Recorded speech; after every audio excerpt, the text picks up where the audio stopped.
Hello everyone, তো কালকে তোমাদের HS fourth semester mathematics exam আর মাত্র ক ঘন্টা বাকি রয়েছে। তো এই টাইমের মধ্যে তোমরা কি করবে, যেগুলো অঙ্ক তোমাদের ধরো আটকে যায়, মানে করতে করতে আটকে যাচ্ছে বা ফর্মুলা কোথাও গন্ডগোল হচ্ছে বা কোথাও ভুল হচ্ছে, সেই অঙ্কগুলো ধীরে ধীরে প্র্যাকটিস করবে। এমন না প্রত্যেকটা বইয়ের একবারে সারাক্ষণ অঙ্ক করে, মানে আজকে সারা দিন অঙ্ক করে হাত টাত ব্যথা করে ব্রেনের 12টা বাজিয়ে দিয়ে তারপরে পরীক্ষা দিতে যাবে, এরকম না। রিল্যাক্স হিসাব হয়ে থাকবে, যা প্রিপারেশন হয়েছে সেগুলোই যা হবার তো হয়ে গেছে, একদিনে তো আর প্রিপারেশন নেওয়া যাবে না, আগে থেকে নিশ্চয় নিয়েছো।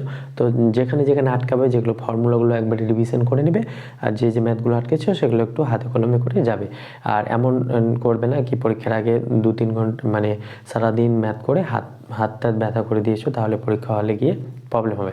আর পরীক্ষা হলে কি করবে, পরীক্ষা হলে ঢোকার আগে মানে পরীক্ষা দেওয়ার আগে পর্যন্ত তোমরা যে টপিক পড়েছো তা সেগুলো বন্ধুদের মধ্যে আলোচনা করবে না। এটা আমার পার্সোনাল ওপিনিয়ন, সেগুলো যেটা ফলো করতে পারো, যে সেগুলো তোমাদের বন্ধুদের সঙ্গে আলোচনা করবে না।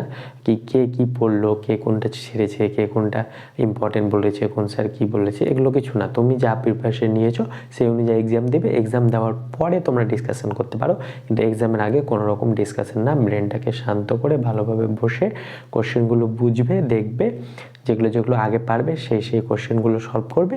তারপরে যেগুলো একটু দেখবে যে অনেক কোশ্চেন কমন আসবে তোমাদের, সেই কমনগুলো আগে করবে, আর যেগুলো একটু টাইম লাগবে সেগুলো পরবর্তীতে করবে।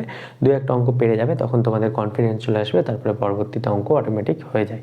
তাহলে এইভাবে তোমরা করতে থাকো। সকলকে বেস্ট অফ লাক আগামী দিনের জন্য। আশা করি তোমাদের এক্সাম খুব ভালো হবে। যারা যারা প্র্যাকটিস করেছো তাদের অবশ্যই খুব ভালো হবে। আমি রাইমার্টিনের অনেকগুলো কোশ্চেন করিয়েছিলাম, সেখান থেকে করেছো অবশ্যই।